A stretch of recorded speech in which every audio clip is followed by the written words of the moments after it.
PRAJNA SPARKS special series, 59 Days of Healing, where we explore one maxim from the Tibetan Lojong text, 7 points for healing dualistic mind each day to integrate the practice into our lives. Today, we are working with maxim number 7, which is under the second of 7 points for healing dualistic mind. Point 2 reads, nurture the intent to awaken. And maxim 7 says, practice giving and taking in alternation, synchronizing the two with your breath.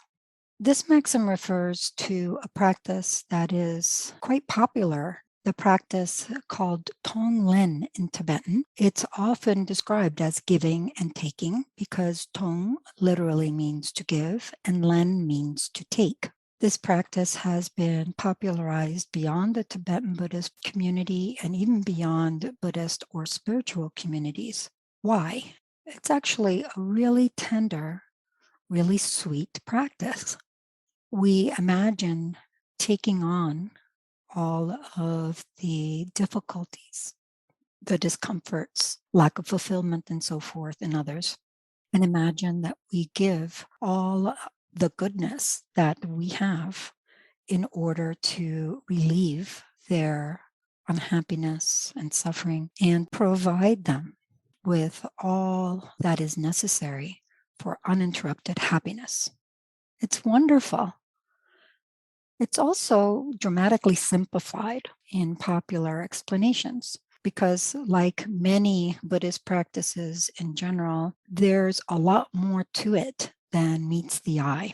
So I'd like to take a little bit of time to explain the practice as a whole, and then in a later maxim, we'll look at the way to actually engage in the meditation on Tonglen.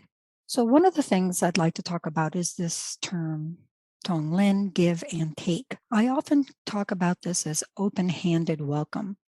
Taking sounds a little bit harsh and giving sounds like there's nothing left when you're done. That's totally not the spirit of this practice. Tonglen is very much a practice that highlights abundance, giving without fear of deprivation, unshakable goodness that has bottomless reaches of excellent qualities and positivity to give freely in an open-handed way to all beings.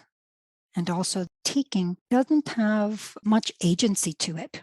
I like the term welcome because it highlights that we're actually welcoming whatever comes at us in our normal everyday life, as well as in the imaginative practice, where we're actually creating situations that we imagine happening so that we can feel the sense of welcoming even painful, scary situations, which we normally would run the heck from as far as possible in our everyday ways of doing things.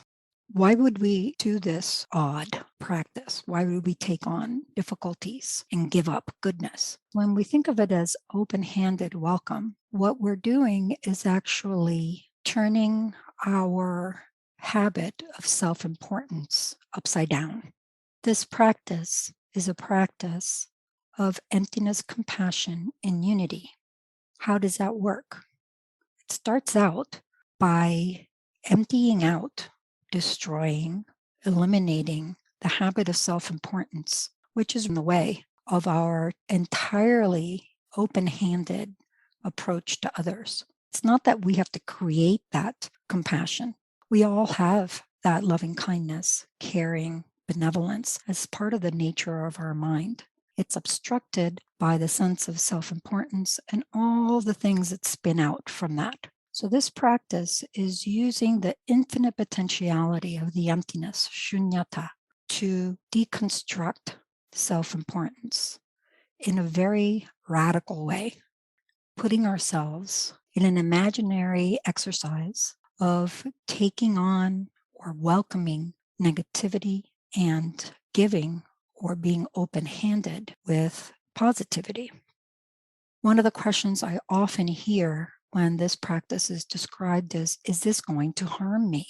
There may be some fear in imagining welcoming suffering into our hearts, which is what this practice is going to ask us to do. If that's a case, there is a maxim coming up soon that tells us to begin that sequence of welcoming negativity, suffering, and the like with ourselves. If we don't have that sense of fear, then two things might be happening. A, we're not paying attention, in which case it would be good to really have a sense of what's going on with the practice. Or B, we really are ready to be very open-handed in both welcoming and giving away on the negative and positive sides.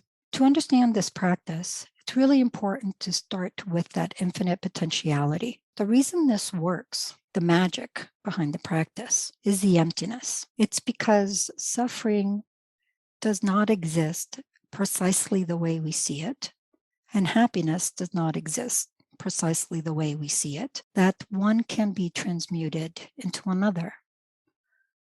And how do we do that? The Tonglen is an imaginative practice using our creativity, intrinsic to mind, to generate a visceral sense of something happening, putting ourselves in that scenario as though it really were going on right then and there. Then we have the attitude, the mindset that is willing to actually engage in the practice. The imaginative practice is asking us to take someone that we feel very close to. Perhaps it's a parent or a child, a pet, a spouse, whoever it might be, and we reflect on the ways that they are experiencing difficulty, how they might experience difficulty in the future. And out of the affection that we have for them, we have this genuine wish that they not suffer and not even have the causes of suffering, which means that they never experience suffering at all. From that genuine wish of freeing them of the suffering, we imagine that all of that negativity just falls away from them. Sometimes it's described as soot or dust, smoke, or even black light. Whatever way works best for us, we imagine that coming into our heart where it destroys the sense of self-importance. It breaks up all of our clinging to me, my priorities, selfishness, and so forth. In that heart of wide open, spacious, infinite possibility of the emptiness, that negativity, that black light is transmuted to positivity. Everything virtuous, excellent, and good. We imagine giving to this person that we care about so much. And we imagine that they genuinely have been freed of all suffering and been endowed with complete, uninterrupted happiness. And in the process, our sense of selfishness and self-importance has been destroyed in that wide open space of infinite potentiality. This is open-handed welcome. One example that I have found very helpful with this is an idea of the Amazon rainforest that I received from my teacher in Nepal.